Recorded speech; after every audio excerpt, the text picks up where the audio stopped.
I'm your instructor. I'm a database consultant and a member of the customer experience team here at Bloomerang. This is my email address. Feel free to contact me if you have specific questions about this class. Afterwards, we will have notes that will go out next Monday. You can view a recording of this class starting next Monday, and this line is not correct. We offer this class once a week, usually on a Tuesday or a Thursday, and it is, in fact, like I said, it's by invitation. So typically these classes are going to be a little bit smaller, but they're going to be with folks who are all kind of at the same place in getting up to speed with Bloomerang. And I think I'm just going to go ahead and exit out of these slides now.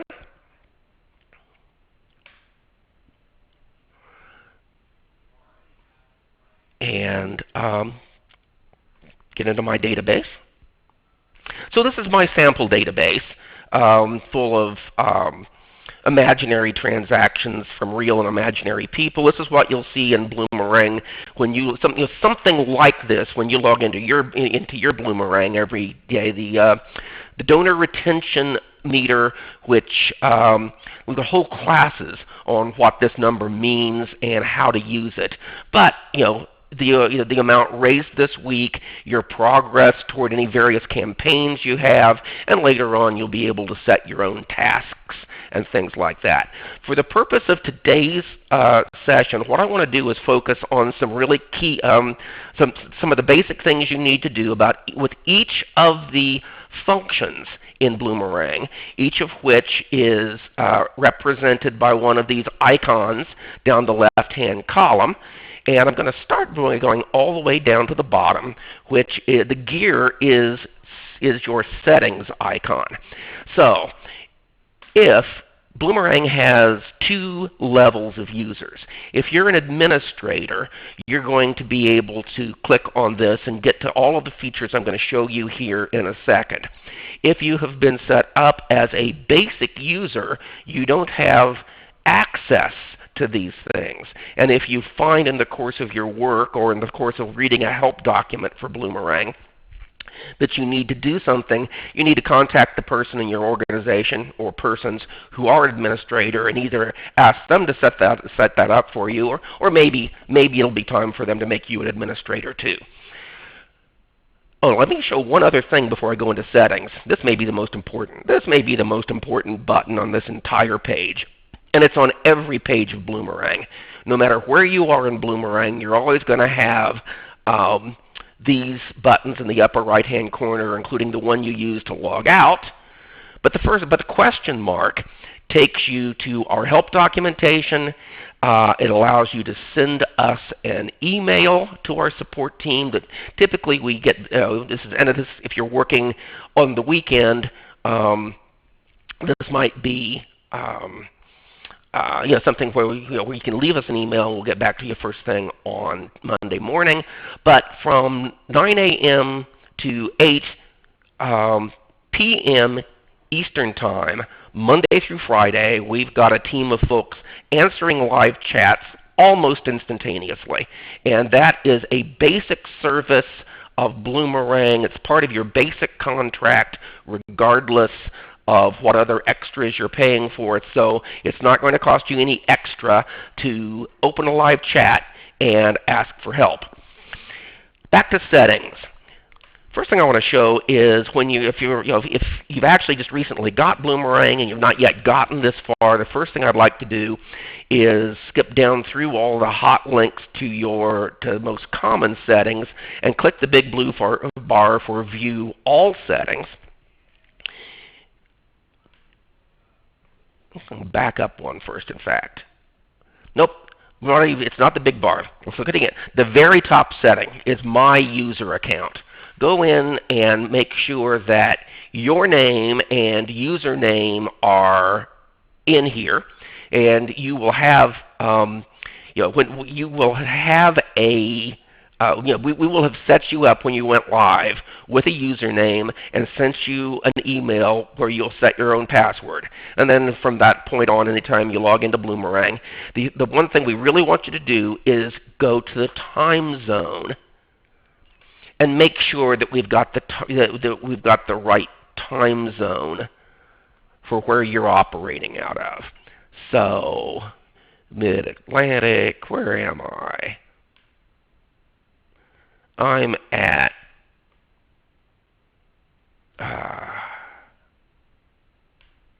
Eastern Time, U.S. Indiana used to have its own time zone. Now we're Eastern Time. And it doesn't hurt to put your telephone number in here.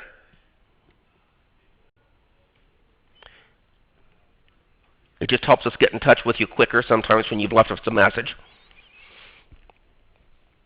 So make sure that you're using your user account to make sure that you're in the right time zone. It'll come in handy later in terms of things like setting. We're not going to get this today, but in terms of setting what time you want to send a mass email out to auto send at 6 o'clock tomorrow morning. You want that to be 6 o'clock your time, not 6 o'clock in Paris. So the next thing I want to show here is some of the other settings. So if we click View All Settings, the big bar at the bottom, the upper left-hand corner is My Organization, and this is where we have your contact information. This is the information, the mailing address and the phone number that is going to show on all of in the footers of all of your outgoing mass emails through Bloomerang. So if you want to use a P.O. box instead of a street address, this is where you would change that. This is where you would put the email address of the person in your organization that you want to receive notifications from Bloomerang about any type of business, either billing or just sort of failures of, if there's an issue going on, this is the person in your organization you want notified.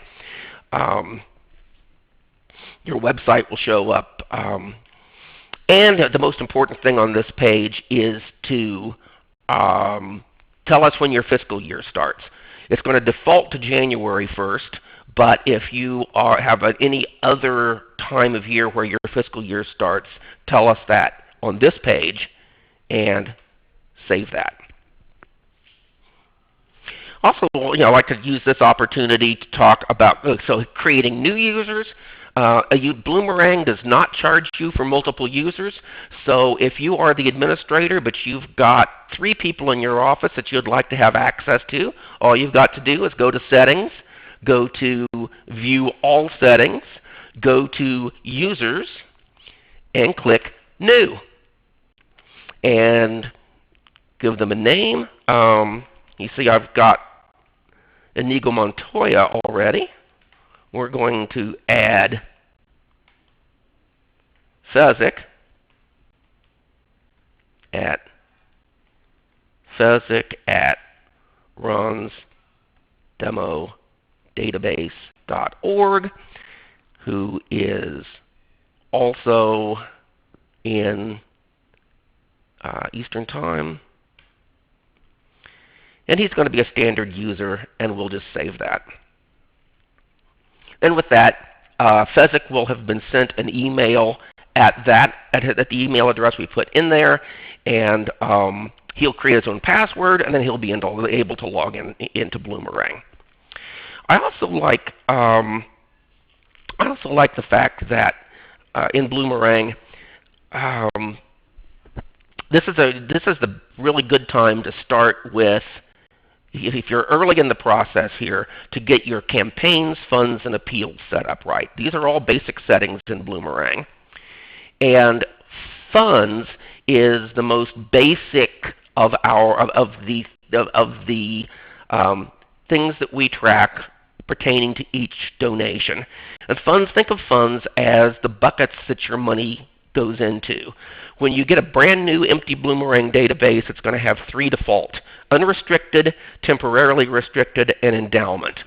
So lots of our organizations really, every dollar they raise goes straight to their program. There are no restrictions on them. You may want to call that, you may want to change that fund's name by clicking on it and change its name to general operating.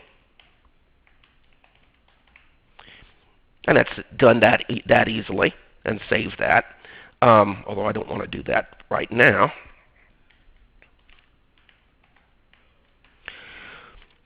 But if you're an organization where 100% of your gifts are just, say, you're just asking for money to support your mission, and there's no requirements that some of them can't be spent on fundraising, or some of them must be spent on medical supplies, etc., then unrestricted is where you'll put all of your gifts. But you may want to, say, have, maybe you have a certain appeal in the course of the year, or certain donors who want to give specifically and only to a scholarship fund. And so adding that fund is just that easy. The second most important thing then of these is appeals. Every donation you enter is going to be required to have a fund. It's not going to be required to have an appeal, but we really recommend that you get in the habit of tagging every single gift with some kind of an appeal. And the appeal is, what was the activity that you did that generated that gift? Even if it's unsolicited, even if I have no idea. When you open the mail and there was a gift, there was an envelope with a check in it, and no explanation of why. Have something called unsolicited, personal solicitation. Maybe once a month you are doing what we call a recapture mailing to everybody whose last gift was 13 months ago. Maybe you have special events. Maybe you have memberships and you want to track those that are sold at the front desk versus those that are acquired by a direct mailing versus membership renewal. So it doesn't hurt to have dozens of these things. And as they become things that are from past years, you can deactivate them so they no longer come up as an option when you are entering, and you can't have somebody accidentally click the wrong thing on the menu and mess up your accounting. And finally, campaigns are for so if you go back to my dashboard, you'll see that I am tracking my success from 2 different campaigns. I'm in the middle of a $16 million multi-year capital campaign that I'm 19% of my way toward, and I am, if I click and change this to show how I'm doing on my annual campaign, I'm 39% of the way to my $1 million goal. So I hope it on a big year-end appeal this year. So you can create your own campaigns in Bloomerang using settings, campaigns. So in this way, you might have multiple different appeals in the course of the year to meet your annual operating budget. And you may have some of the same appeals, like personal solicitation, may, however, be toward a restricted gift to your capital campaign. So, this is a good time, particularly if you're early on in the process, to make sure that your campaigns, gifts, campaigns, funds, and appeals make sense, and you do that at settings. And finally, settings is where you can create custom fields that are specific to what you want to track about your constituents or about your transactions. So a very simple custom constituent field that a lot of people use. I've got a whole bunch in my database right now. If you have an empty database and you clicked on custom fields, you're going to have a blank page, but you can create a new category of general information, and within that create a new field. And so, for instance, I'm going to create a new field that's very common as a first field. Some people call this attributes. Some call it constituent category. Some people call it flags, as in, I want this constituent flagged in the following ways. And so what we're going to do here is we're going to create a menu of values. So as you're creating new constituents or entering them into the database, you can tag them or flag them based on the different relationships they have to your organization. So we're creating a list. What are our values? Well, so one value is board member. Maybe you want to enter all your board members first and tag that they are a board member as you're doing that. Now, maybe another one is volunteer. Some board members may, in addition to being a board member, come in on a Saturday morning and clean kennels or something. You might want to be able to have them tagged as both. You probably also want to have a separate tag for staff. And then maybe as you are, maybe in the type of work you do, you have people who have benefited from your program, whether you're actually calling yourself a school or not. You've got former clients that you call alumni, and you could have any number of these things, and people could be multiples of these things. So that's an example of a way that you would want to set up a custom field. Let's look at one other really quick example, a custom transaction field. Here I've set up all kinds. I've got, if I were running a gala, I might want to have a custom field that as I'm entering this particular gift, I don't want to track this on the customer's on the record of the constituent. I want this tracked on the record of this particular gift, that it was buying this many tickets to the gala. And in this case, the type is a number, and we're just going to type it in instead of creating a menu to choose from. You could even, and I've started doing this, just keep going with this. Say you could be setting up a situation where you wanted to be able to, as you were entering contributions that represented, I'm bringing 6 people with me to the banquet. You might even want to be able to put a separate guest name in each of 6, 7 different custom fields. So that's sort of the difference between a custom constituent field that's going to tell you about the donor and a custom transaction field that gives you more detail about a specific donation. So that's settings. The next thing I would really recommend you do, because I really think that if I was talking to a brand new customer, and some of you may be brand new customers, I would say if I wanted you to be able to be doing 3 things by next week, one of them would be to be getting donations online on your website at no cost to you.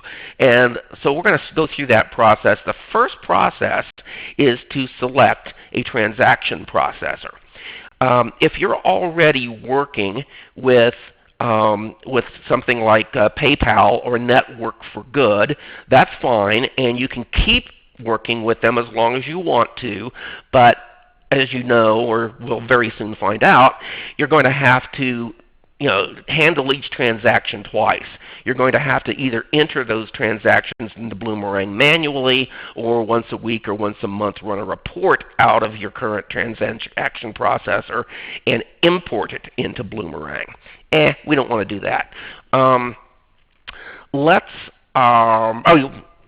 Ideally, we want to get to the point of is where we are creating our own forms in Bloomerang that go on your website, where somebody's gift on your website goes immediately into Bloomerang, is in your bank account within 24 hours, and gets a thank you email generated to them immediately.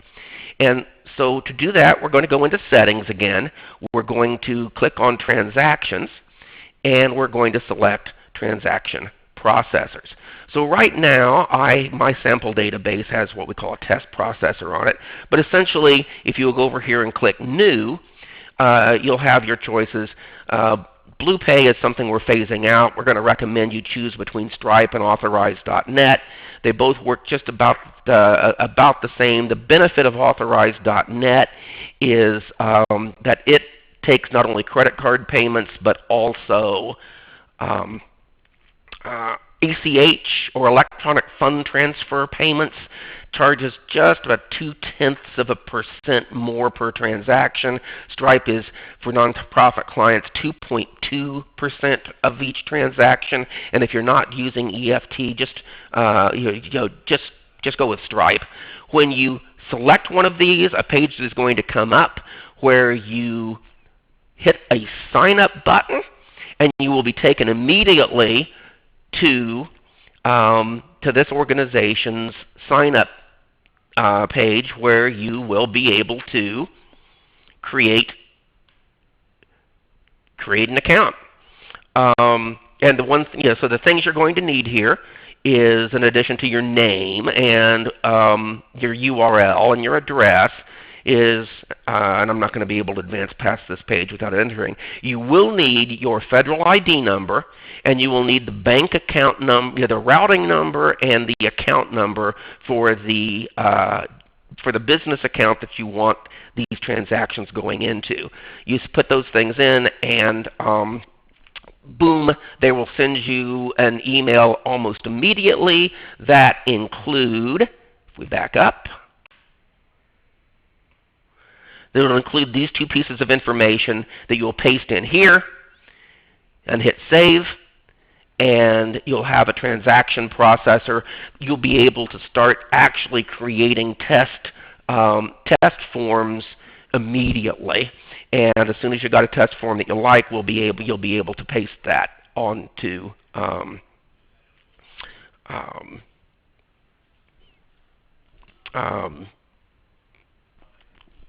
your website.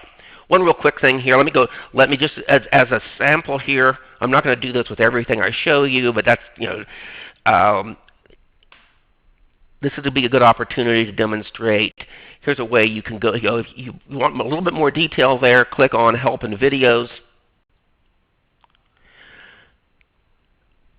Click on Search and type transaction processors.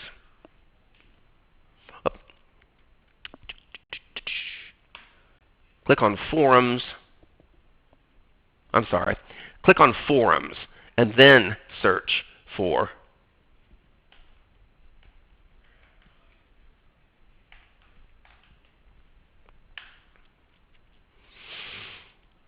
in here you'll get links to our help documents about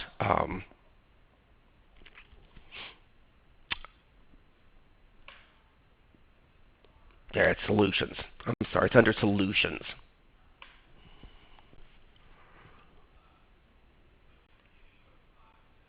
I was taking you to other conversations about these sections, but if we look under Solution there, then we'll be able to get to help documents that will explain the process that I just demonstrated.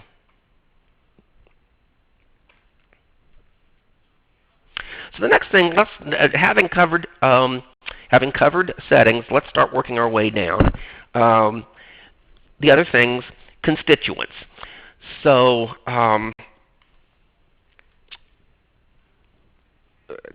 the first thing to do in creating constituents is to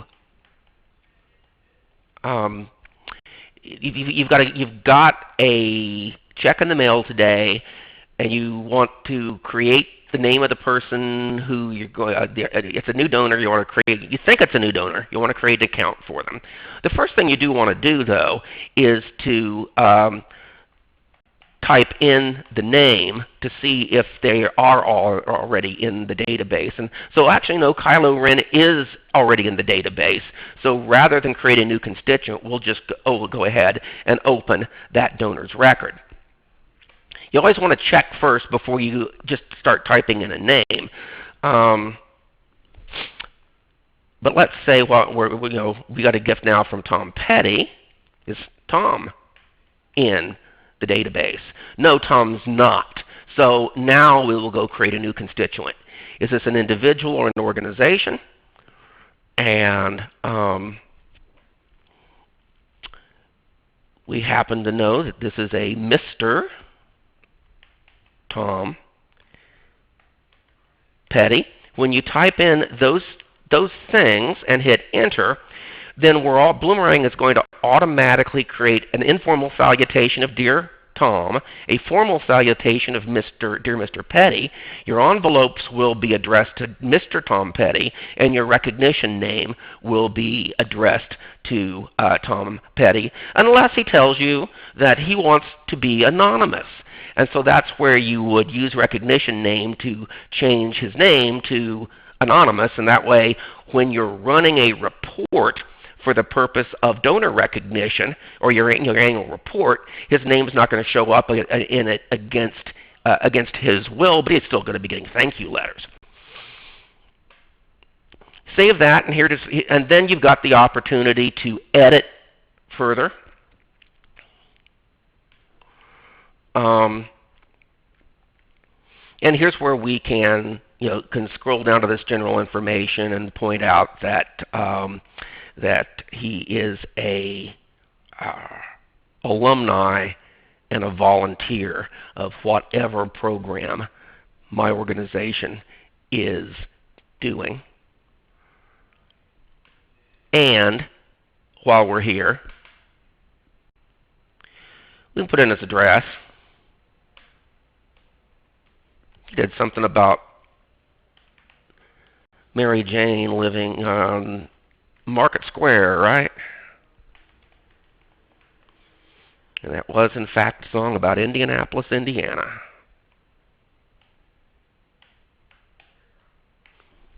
So, as much information as possible while entering the donor.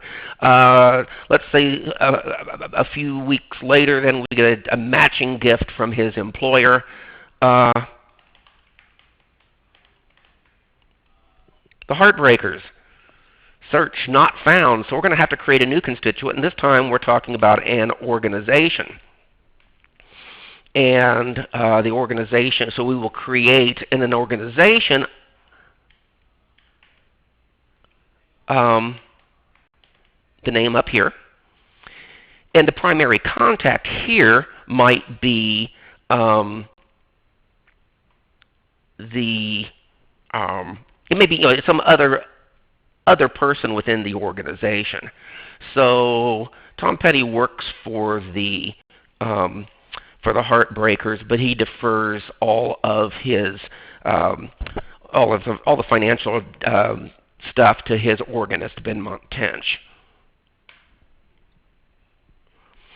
And automatically saves that with the primary contact. The informal name letters to this organization will be addressed to Dear Benmont or to Dear Benmont Tench. The envelope is going to go to Benmont Tench, hard return, the Heartbreakers, and the recognition name will be the Heartbreakers.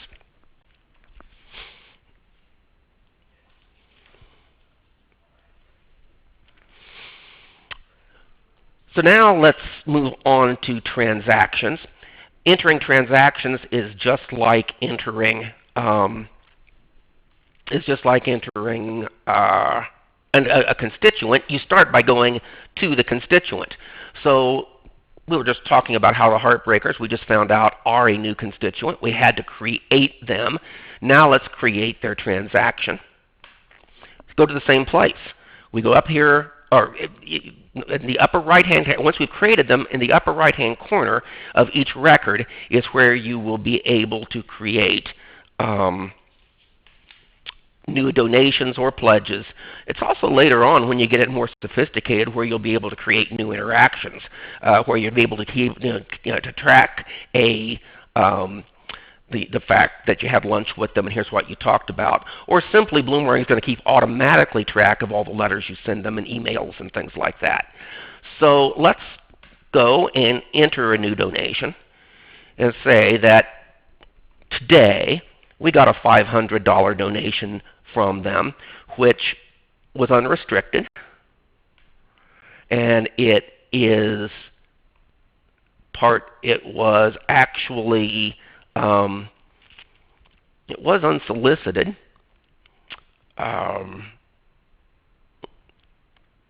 it came by check. Although actually, let me see. This might be a good opportunity.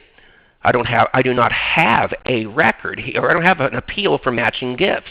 Maybe I would want to go back and create an appeal. This would be an opportunity to create an appeal for matching gifts. Record the number as a check number there. Save this, but save it. You'll see it's on their timeline now. Actually, I want to do one more thing. Let's go ahead and use transaction note to say, and this is just for, from 2 weeks ago or whenever.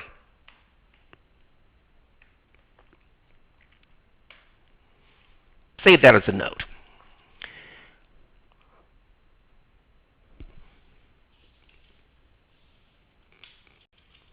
So,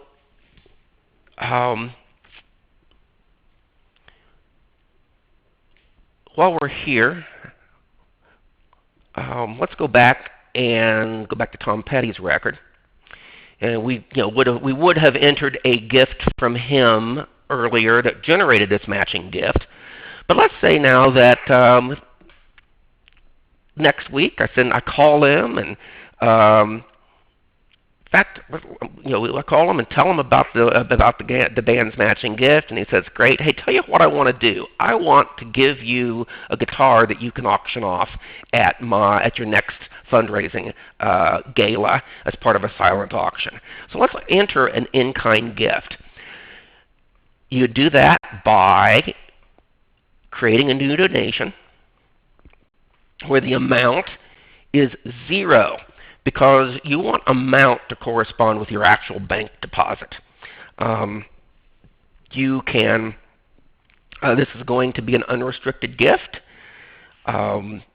It's going to be part of our fundraising special event that I call the Monsters Ball 2018.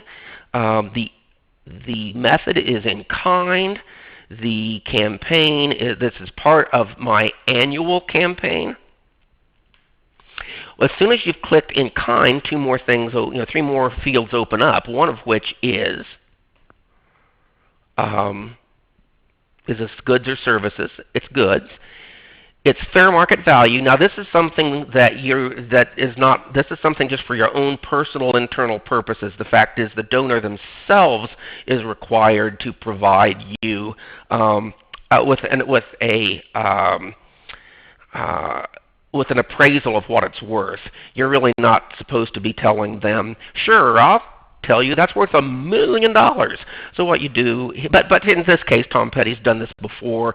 He knows that the fair market value of one of his Rickenbacker guitars is about $2,000.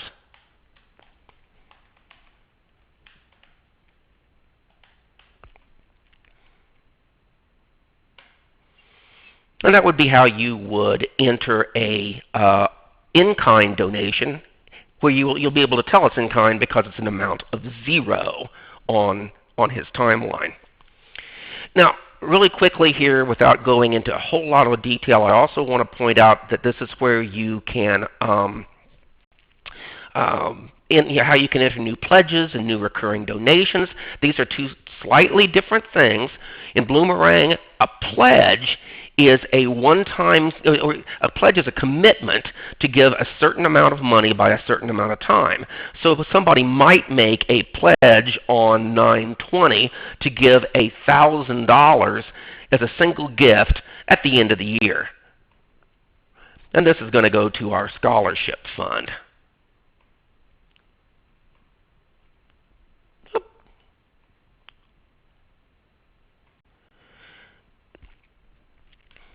So $1,000 frequency is going to default to monthly, but we can change that to make it a one-time yearly gift of $1,000 that is going to be due on 12/20 of 2018.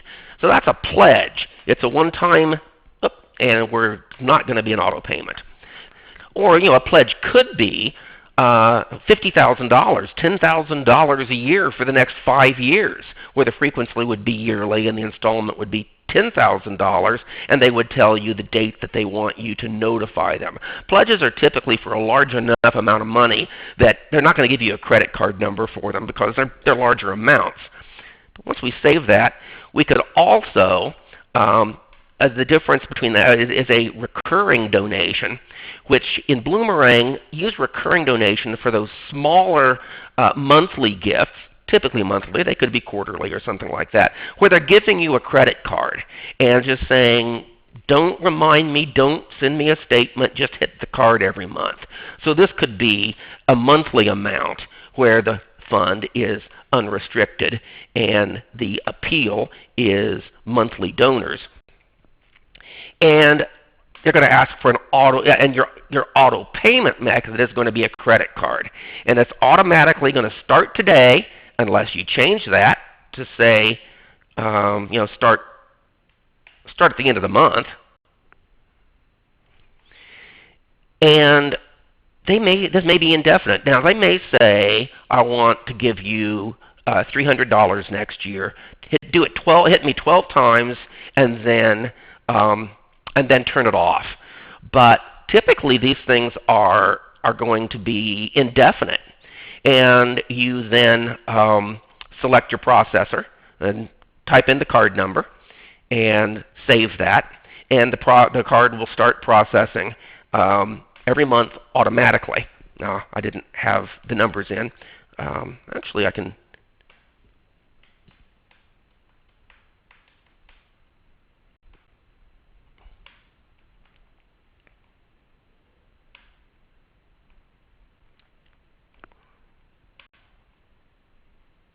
Oop, need one more one there.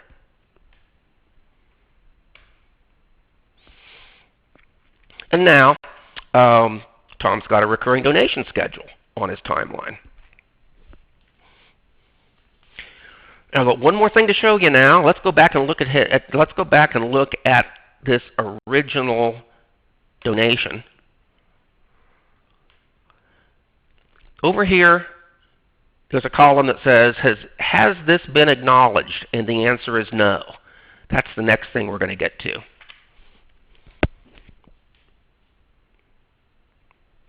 I'm going to create a new transaction letter. So the next thing down here, we're going to skip reports just really quickly, go to letters. If you were to create a new letter to say thank you to these people, the first question is how you're filtering your audience. And the first letter you should build in Bloomerang is a standard thank you letter. And I'm going to actually call it, I'm going to put an ampersand in front of it so it's at the top of my list. And I'm going to call this standard acknowledgement. The purpose of which is acknowledgement. It's not receipt. Receipt we use for the thing you send out in January that gives them all of their giving for the previous year. We call it acknowledgement. Once you've called this letter an acknowledgement letter, Bloomerang is going to recognize that when you run it. And we're going to be sending this one letter per household. When you save it, you're going to get a dummy letter where Bloomerang has already filled out put an inside address on it. The gray boxes here are the fields in the Bloomerang record that they're going to go grab to say, for an inside address, a salutation, and thank you for your gift of amount that you made on such and such date. Now, the way you make this letter only go to certain people is using the Filter tab up at the top. We're going to click Filter. We're going to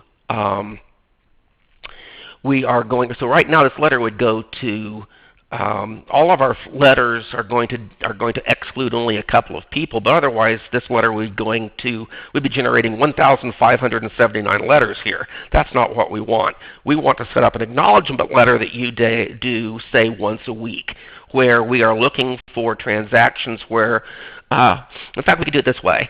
Where the date is during this week. And here we'll see that we have thank you letters. We've got 7 people that made a gift this week. 7 people and or 6 people and the Heartbreakers.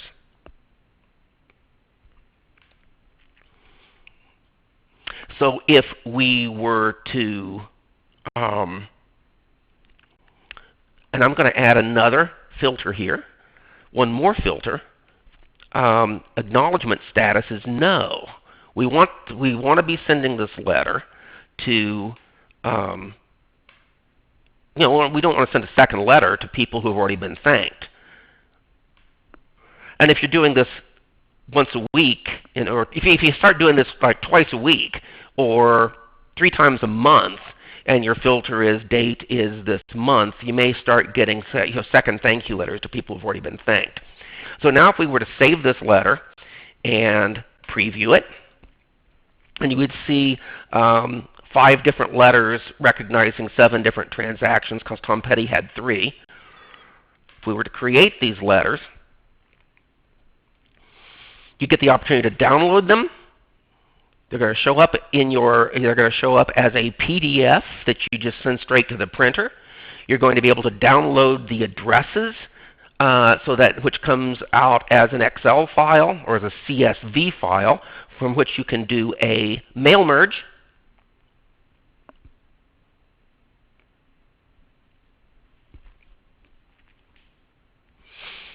Oops. Let me go back to Bloomerang.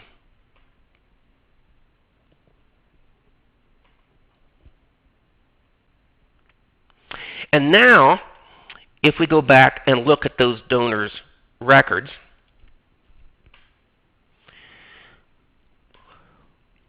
we will see that Tom Petty got a letter that thanked him for all 3 of these gifts. If we go to the Heartbreakers, we will see the most recent activity is a letter thanking them for this gift. If we click on the gift and we look over here on the right, we will see that the acknowledgement flag was flipped from no to yes, and you can even reprint a copy of the letter that they received.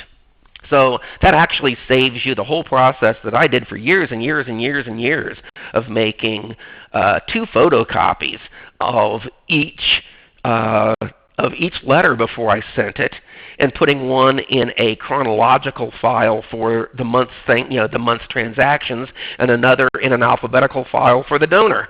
It's already in Bloomerang and will be there forever. Let me do one more thing with letters before we leave. Let's go back and open this one back up again. So this is templated for you to be able to do an old-fashioned letter on white paper with your return address in the upper left-hand corner, the way we were taught to in Mrs. Graham's typing class in 1972. But the other thing you may want to do is run this on pre-printed letterhead, in which case you may want to get rid of this and just go to upper right-hand corner, page settings, and change your margins, and give yourself a 2-point top margin, and measure it, and then you'll be able to just put pre-printed letterhead in your printer and send this to the letter, and you'll have that. Or what you may want to do is save your letterhead, the artwork of your letterhead in Bloomerang, and put it on a letter. So what we might have here, let's go back and put our margins back the way they were. What we might have here is a situation where you would downspace a few places to give yourself room, and then we're going to use this editing button here to insert an image. And we're going to be asked for the source, and we're just going to search our own Bloomerang image manager. And here you can store all kinds of images, and I'm going to click this image I've already stored. It's too big, but I'll drag it and drop it to the right size. And this is all pretty standard editing buttons. You'll recognize all these. I'm going to center it, and then I'll get rid of some of these. And so now I could print my own letterhead on each letter. You can print these without a signature, so they can be hand-signed, or you can do the same thing and put your cursor right here and insert a scanned signature.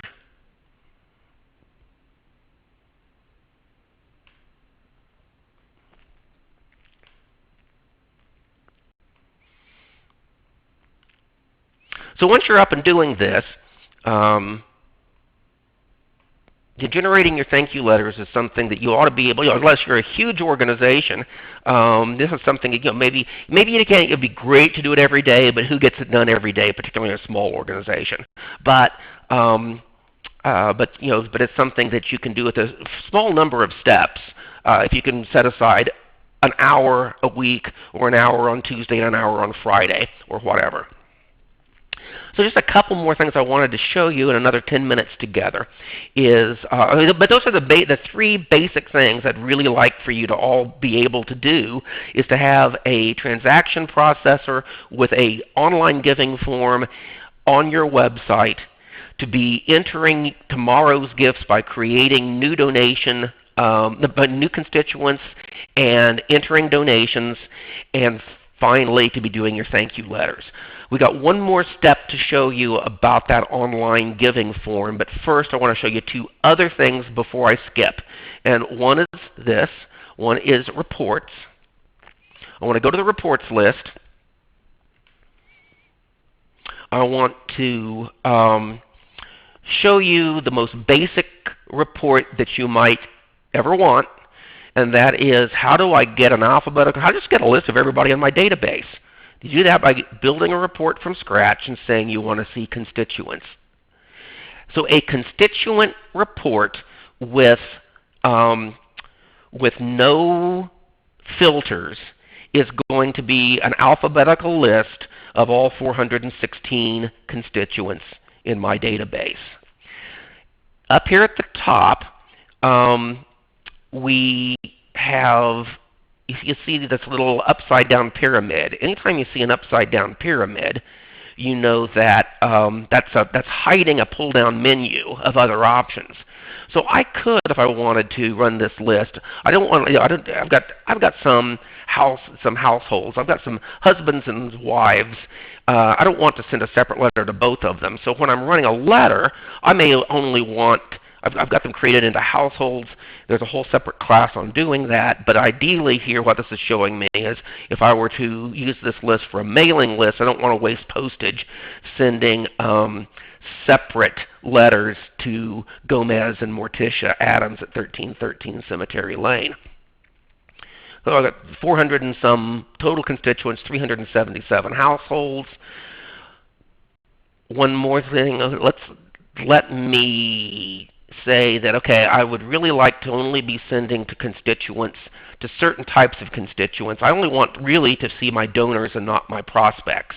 So this is where you use what we call the filter, just like we added a filter to the letter, so we only saw the transactions that were occurring this week. Here we're going to add a filter to the report, so we only see the constituents who have any transactions.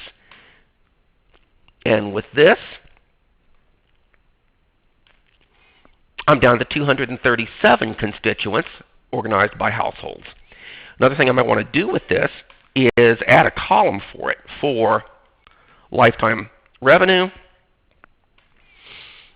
Maybe add another column for date of last transaction. I want to know how recently they last gave. Might as well save these things. And I just call this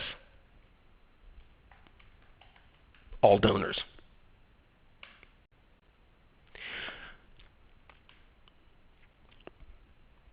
So the vast majority of the reports you run are going to be either a report where you're looking for constituents, or they're going to be reports where you're looking for lists of transactions. And that in that case, you might create a new report from scratch.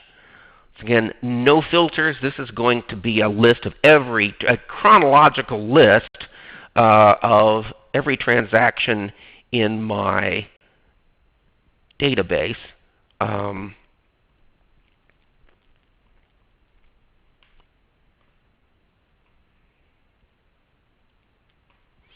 But I might only want to see the ones where the date is during this quarter.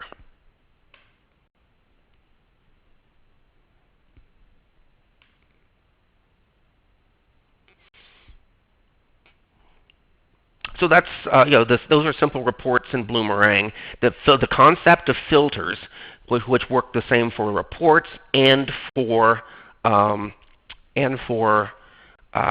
letters and for emails, is one of the things that getting adept with.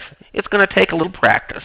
But as you get good at one of them, you get good at all of them, and it's going to really start making Bloomerang a tool that pays for itself as you're able to, ultimately, as you're able to start sending your letters out based on segmenting.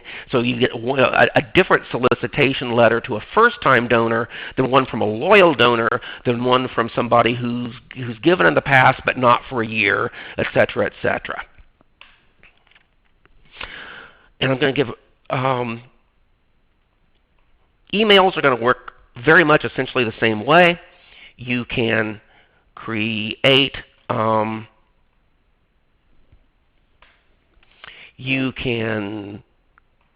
new email where if you were to create a blank email,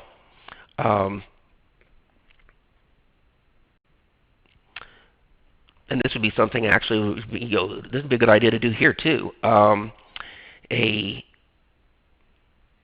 an email. A standard. Let's try an email. Let's do this. I'm going to create a online donation acknowledgement. The purpose of which is acknowledgement. We'll get into later. We'll get into later why you want this going to anybody who's got any email interest.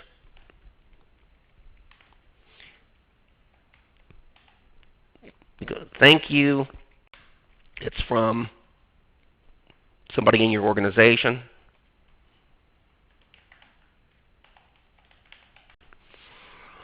We hit next, and we're going to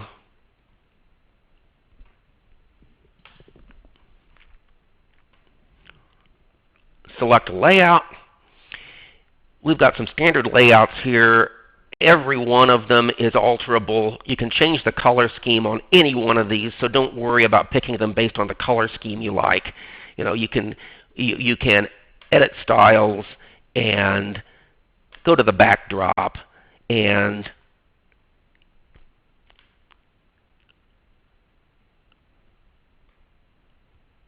choose a new backdrop color. And you can insert your own image. And you can change monthly newsletter. Don't get freaked out by the fact that it says newsletter. Just change it to thank you. Get the size up a little bit better there. We'll get rid of this box and go in here and say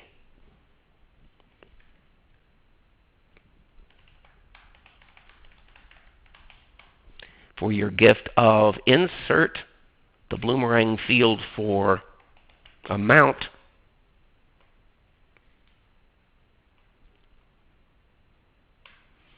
And whatever else you want to say.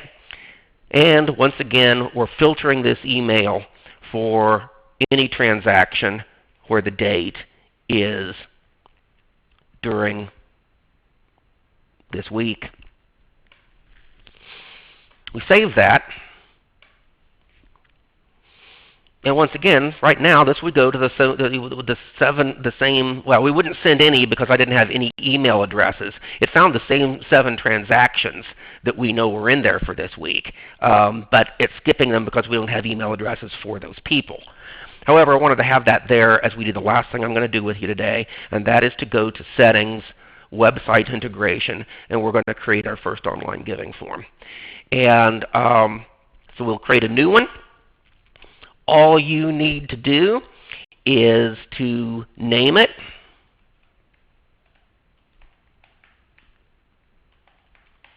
Here's where you're going to have set up your transaction processor first, whether it's Stripe or Moolah. You'll select that. The confirmation is going, the very next thing you get to add is your confirmation email. Now, if you've not got your email set up yet, but you want to be able to start getting online gifts today, we've got a default email, a thank you in there. But as soon as you want to change that to the online donation acknowledgement email that we just built, we just add that there. It's going to go, when you get a gift, you'll get a notification sent to, right now, to me, the person that we looked at the very start, back under organizational settings. But we could also send another one to Inigo.Montoya.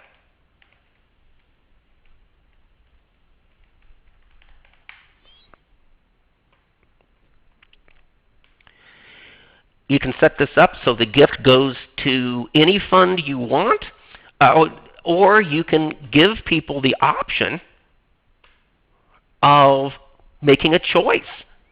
Depends on, typically most organizations like their online giving form to be unrestricted, and if they go and maybe have multiple online forms if they're doing a special campaign between now and October 31st for X or Y program. Everyone will be allowed to set up a recurring donation. It's going to default to monthly unless you click to let them select a different frequency. It's going to default to starting today unless you let them select a later date. And if you have no new donation levels, the form is just going to allow them to type in an amount, or you could say $100 feeds 50 kitties, and $250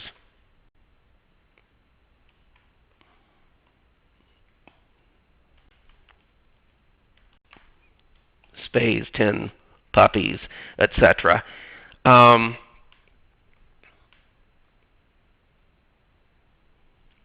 we'll save that.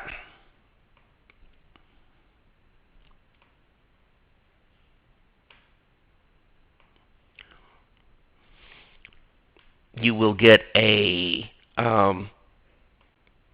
opportunity, these things, to have people share the fact they've made these gifts on Twitter and Facebook. If you don't have Twitter handles and Facebook pages, then you'll want to turn those things off. And this is what the page will look like. Donation of this much feeds 50, donation of this much spays 10, or they can still do other, at which point they type in whatever number they want. And they can make this a monthly donation if they want to. And then they type in their own information. You then publish this, and Bloomerang gives you this snippet of code.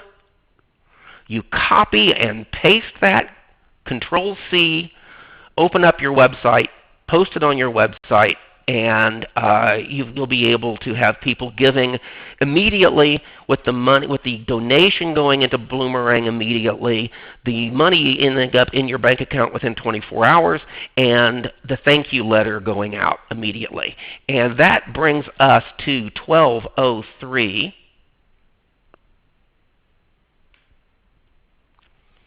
Okay. All right. I'm sorry I missed a couple of questions there, but it looks like Leanne got her question answered. Kendall's question. Actually, neither Stripe nor Authorize.net right now offer a mobile card swiper. I'm sure those are, the demand is great, and I'm sure that'll be there, but right now, neither one of them do. That's what I wanted to cover. I hope it was useful. Because I said, we've got tons and tons of classes, but this particular session was really kind of geared toward folks that in many cases have a lot to do, trying to get you geared toward, here's 3 or 4 things that we think if you can get these things done, start using them next week, the rest is going to be easier and easier to add as you get more familiar with the interface. As I said, I've got some notes coming out for this that I will send out to you early next week. And of course, as time goes by, I hope you're able to schedule a lot more of the other Bloomerang Academy classes and get up to speed. We really do. I didn't introduce myself, but I've been working in the nonprofit world here in Indiana since the mid-1980s. I've used all kinds of different softwares, including back in the late 80s, things I had to write myself. And I've honestly never used one that I felt was as intuitive as Bloomerang. If you can get, once you get neck deep in it, I think you're going to agree that it's something that has all kinds of potential to make your life easier, but more importantly, make your donors happier and more responsive. So that's what I wanted to cover. Thanks a lot for your time. Good luck. Chat in anytime you need to. Right up here, most important picture, most important button in Bloomerang. Take care.